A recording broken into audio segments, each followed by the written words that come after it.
Facebook, Instagram இதெல்லாம் இல்லாம வாழ்ந்த அழகான, அருமையான காலம் அது. அப்போ மன்னர் ஒருத்தர் தன்னோட ஆட்சிய பத்தி மக்கள் என்ன நெனைக்கிறாங்க அப்படின்றத மக்கள் கிட்டயே கேட்டு தெரிஞ்சுக்கணும் அப்படின்ற ஒரு முடிவுக்கு வந்தாராம். ஆனா மக்கள் கிட்ட போய் தான் நேரடியா கேட்டா யாருமே உண்மைய சொல்ல மாட்டாங்க. அதற்காக ஒரு போட்டி மாரி ஒண்ணு நடத்தலாம் அப்படின்ற ஒரு முடிவுக்கு வந்தாராம்.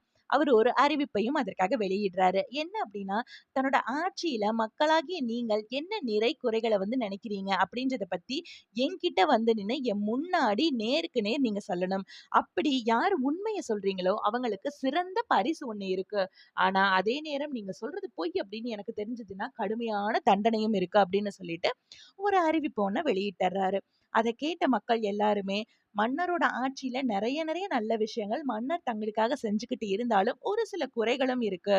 ஆனா, அது மன்னன் முன்னாடி போய் நின்னு சொல்லணும் அப்படின்னா, கொஞ்சம் தயக்கமா இருக்கு அப்படின்னு சொல்லிட்டு, மௌனமா இருந்திருக்காங்க. அந்த இடத்துல ஒரு சின்ன பையன், நாம ஏன் உண்மைய சொல்ல தயங்கணும் அப்படின்னு சொல்லிட்டு தைரியமான ஒரு முடிவெடுத்தானாம். அதே தைரியத்தோட மன்னர் முன்னாடி போய் நின்னுட்டு, "மன்னா, உங்களோட ஆட்சியில நீங்க எனக்காக, மக்களாகிய எங்களுக்காக நெறைய நெறைய நல்ல விஷயங்கள செஞ்சுகிட்டு இருக்கீங்க. ஆனா ஒரு சில குறைகளும் இருக்கு மன்னா. என்ன அப்படின்னா, எங்களுக்கு போதுமான சாலை வசதி இல்ல. நாங்க சாப்பிடுற சாப்பாடு நெறைய காசு குடுத்து வாங்க வேண்டியதா இருக்கு மன்னா." அப்படின்னு சொல்லிட்டு தங்களுக்கு இருக்க குறைய ரொம்ப தைரியத்தோட மன்னர் முன்னாடி சொன்னானாம்.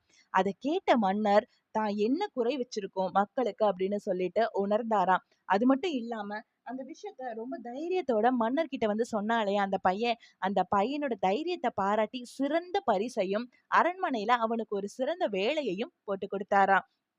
பாத்தீங்களா? நெறைய பேரு மௌனமா இருந்த இடத்துல, அன்னைக்கு அந்த சிறுவன் உண்மைய சொல்லணும் அப்படின்னு சொல்லிட்டு தைரியமா எடுத்த முடிவு தான், அதுக்கப்புறமா அந்த மக்கள் எல்லாத்துக்குமே நல்ல சாலையையும், நியாயமான விலையில உணவும் கிடைக்கிறதுக்கு உதவி செஞ்சிருக்கு.